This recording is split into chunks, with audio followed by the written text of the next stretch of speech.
வணக்கங்க. இப்போ பாரு, சிவநாமத்தை சொல்லுங்கள், ஆசைகளை தரங்க, இப்படியே தான் சொல்லிக்கிட்டு இருக்கீங்க. உங்களுக்கு ஆசை இல்லையா? இருக்குங்க, எனக்கு ரொம்ப பெரிய ஆசை இருக்குது.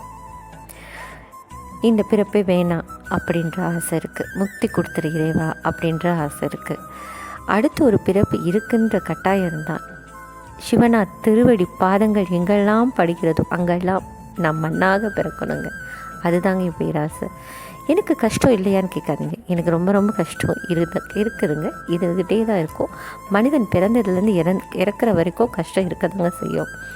என்ன மாதிரி ஒரு பிறப்பு பிறக்கவே கூடாதுன்னு நான் தினமும் ஆண்டவனை வேண்டிக்கிறேன். ஒரு பொண்ணா இதே ஒரு ஆணாக பிறந்ததுனா கூட இந்த உலகத்தை ஜெயிச்சிருக்கலாமோ என்னமோ. பெண்ணாக பிறந்ததுனால நிறைய வழிகள் நானும் தாண்டி வந்திருக்கீங்க. என்னோட பாதை முள் பாதை தான். ஆனாலும் என் சிவனாரை நான் ரொம்ப ரொம்ப நேசிக்கிறேங்க. அவர் கொடுத்த இந்த வாழ்க்கையை நான் சின்ன சின்ன சந்தோஷங்களை வச்சு திருப்திப்படுத்திக்கிறேன். அதே மாதிரி தான் கடவுள் நம்ம கூட தாங்க இருக்கார். நாம் தான் கடவுளை நோக்கி ஓடிக்கிட்டே இருக்கோம். நாம் கடவுள் செதுக்கிறாரு. ஒளியை கொண்டு செதுக்கினாதாங்க சிற்பமாகும். அந்த ஒளி கடவுள் தான். அவர் அடிக்கும் போது நம்ம வழியை தாங்கினாதாங்க நம்ம ஒரு நல்ல சிற்பமாக உட்கார முடியும்.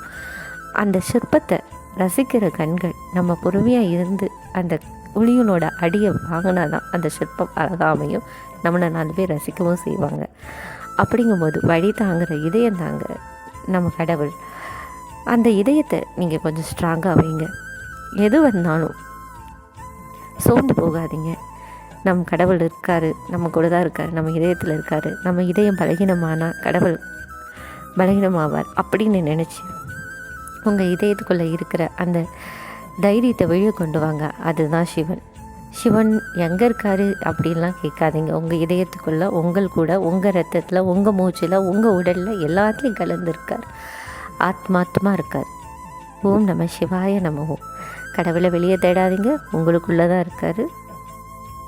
வணங்குங்க, சிவநாமத்தை சொல்லுங்கள். சிவன் என்றைக்கும் உங்களை கைவிட மாட்டார். சோதனை கொடுப்பார், நல்லதும் செய்வார். சோதனையில் நீங்கள் ஜெயிச்சு காட்டுங்க, கண்டிப்பாக நல்லது செய்வார். எனக்கும் செய்திருக்கார். நிறைய பிரச்சனைகள்லேருந்து நானும் வெளியே வந்திருக்கேன். உங்களுக்கும் அந்த வாய்ப்பை கொடுப்பார். இன்னமும் சோதனைகள் கொடுத்தாலும் அதை வெளியே கொண்டு வர்றதுக்கு அவர் வழி கொடுப்பார்னு நான் நம்புகிறேன். வணக்கங்க.